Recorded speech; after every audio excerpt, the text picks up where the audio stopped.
love a Golf GTI. You can't go wrong with a Golf GTI. Hello, I'm Amelia Automotive and welcome back to my channel. Now today is a very exciting video and I've been very excited to get this car on the channel. So this is the first time I've had a Volkswagen on the channel. So if you don't already know me, I am a massive VW enthusiast and Golf GTIs have a special place in my heart. I have a Mark II Golf GTI, my partner has a Mark V Golf GTI which I drive quite a lot, and I used to have, up until about a year ago, a GTI TCR Mark 7.5. Now, I chose the Mark 7.5 GTI TCR over this car, the Mark 8 Clubsport. So I'm basically going to talk you through a bit why I did it and also talk you through, does this car do the last generation Golf justice? So before we get into the video, let's talk statistics. So this has a 2-litre 4-cylinder turbo engine with 296 brake horsepower and 400 newton meters of torque with a 0 to 62 time in 5.6 seconds. Now this is no regular GTI. So the overall appearance of this car, it's an aggressive GTI and you can see the difference with the standard GTI. So this sits at 10 millimeters lower than the standard GTI, already looking so much more aggressive. Obviously you've got this red line that goes through. You always have the red in the GTI. It wouldn't be a GTI without the red, come on. So here we've got rid of the fog lights and we've got this nice little flick up detail which I think makes the car look overall more aggressive, and it's a pretty special car.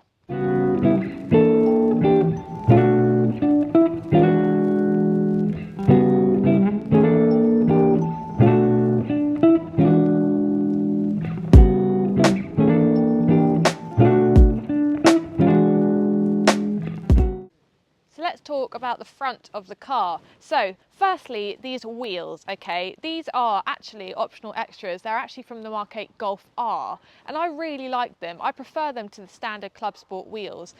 The only thing that really annoys me is they've kept the Golf R badge here on the wheel, and I think it's just subtle things. I'm like, I know these are from the Golf R, but how easy would it have been to put a little GTI sticker or not had a sticker at all on them? Because R, GTI, no, I don't like that. That's the one thing on this car that I'm just like, why? But that's easily changeable, to be honest.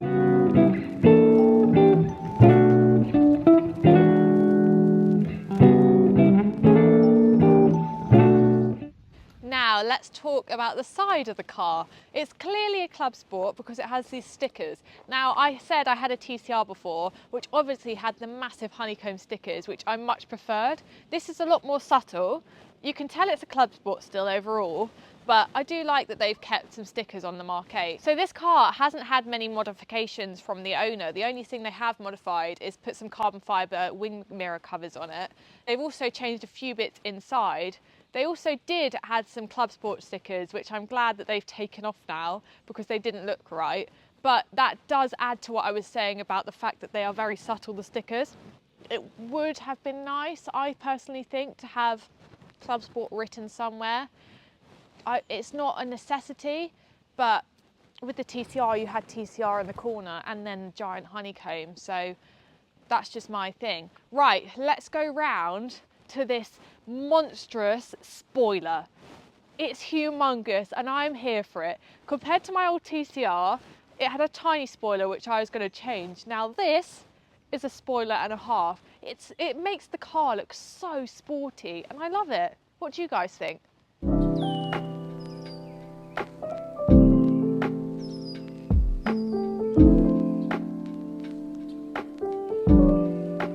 Right, so we've talked about the monstrous spoiler. It's got really nice dark privacy glass.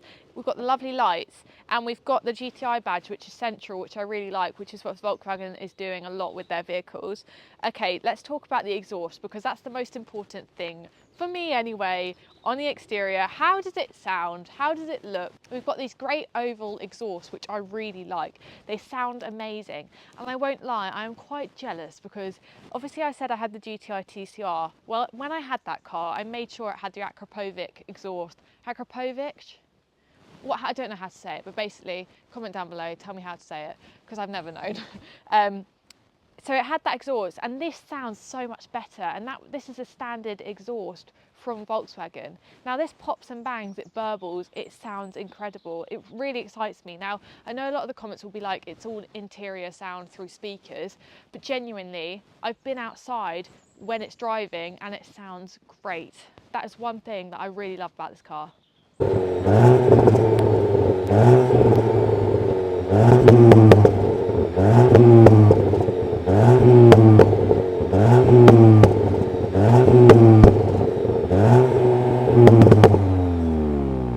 Right, so let's talk about the boot. Let's cut that, let's do it again. Right, let's get back to the boot. Now, you wouldn't expect me to talk about the boot in a Clubsport review. However, I'm all about practicality in daily driving. So on a car like this, you're obviously buying a hot hatch because you need a bit of space. So with my TCR, I had the same thing. I had the same boot liner, and it's brilliant. I think that you need a sort of boot liner because the lip is so high. If you have a dog jumping in, scratch the car. But it's a generous size boot. It's good, it's practical, and yeah, I just thought I'd cover that.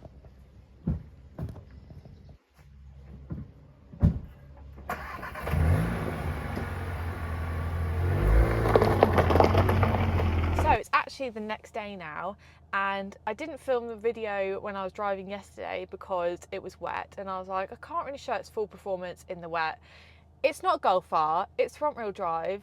You're just going to spin a lot in the wet. So I just waited till it's dry to show you how it performs. I'm going to put it in a different mode. So it's got eco mode, comfort mode, which is dynamic chassis control, which makes it a lot more comfortable, but not that much difference, to be honest. It is quite uncomfortable to drive, I won't lie. It's very hard on the suspension, even with the dynamic chassis control. So it's got Eco Comfort, which is DCC, and then it has Sport, and then it has Nürburgring mode, where it sounds amazing. It pops and bangs. I love it. Right, so I popped into Nürburgring mode, and I am ready to go.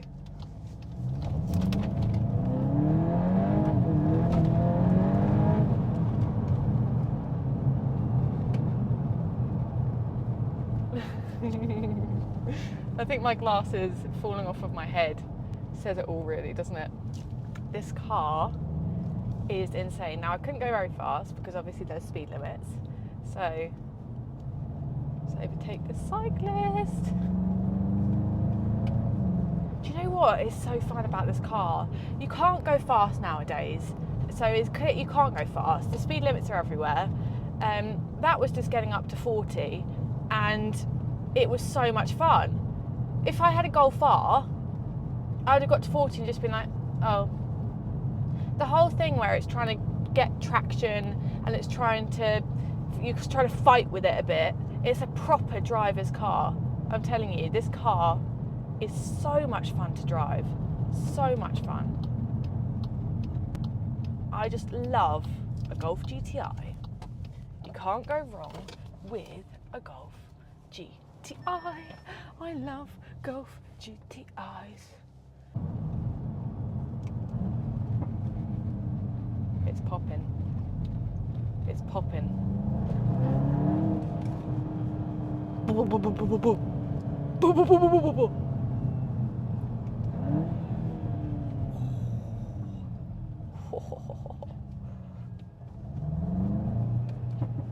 Oh, it's popping and banging. Oh, it's popping and banging.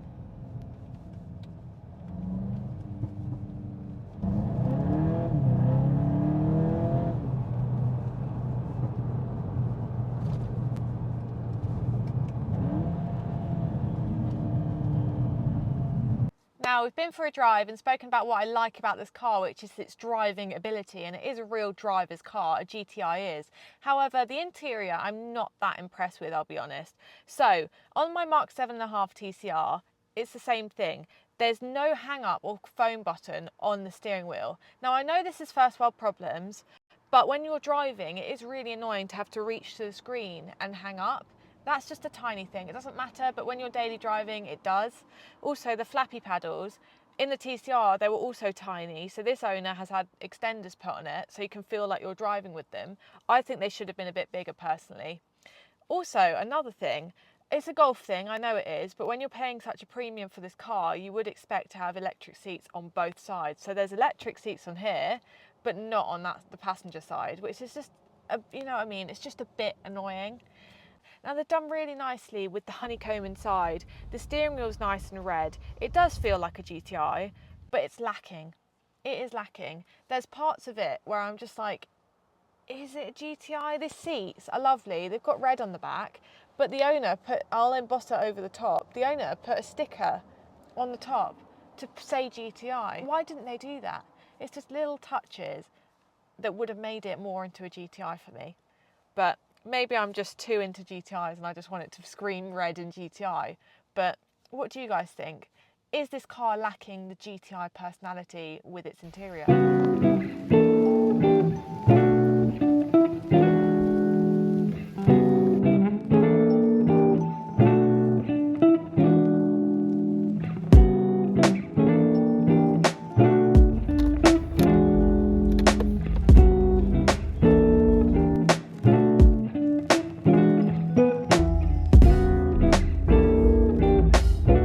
Now, I thought I'd quickly talk about the infotainment system. Now, this is me using it, and you can see you can add shortcuts so you can easily find the start-stop. It's annoying there's no physical button, but with the shortcuts, it's a lot easier.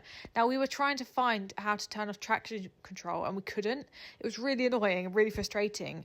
However, if you just use Apple CarPlay, it's fine. If you set up the shortcuts, it's fine. It's obviously more difficult to use than normal buttons. However, this is the way the world's going at the moment with the digital, no buttons. So I think if you like this car as a driver's car, the infotainment system isn't that much of an issue.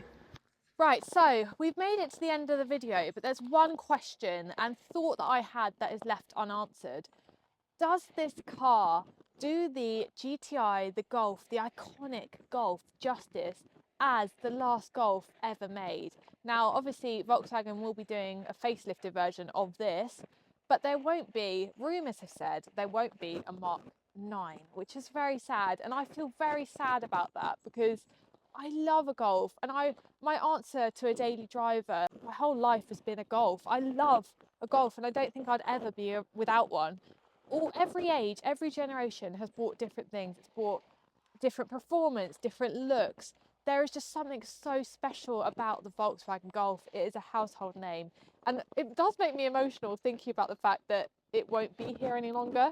Obviously they're going to replace it with something, and it's all new, it's all changing. The car industry is changing in general, but it is hard, okay? For us hardcore Golf fans, it is a really hard adjustment. Now, I definitely think this car does do it justice. However, it's definitely a GTI. It's amazing. The performance, the handling, everything about this car is brilliant. Now, I'm going to miss the iconic GTI, and I do think this car has done it justice apart from a few little things. What do you guys think? Let me know, because I know there is a massive heartache in the car community as we say goodbye to the Golf GTI. Now, thank you for watching this video. I do want to compare this car to a Golf R next to me, so I think I might do that in the future. I'd also be interested to have it next to a standard GTI, because obviously you can talk about the differences in the lowering and the differences, but seeing them next to each other I think is really interesting. But yeah, if you like this video, give it a like and a subscribe, comment. I'll get better at these outros, guys, but thank you for watching this emotional video, and I hope that it did justice to the GTI. Goodbye.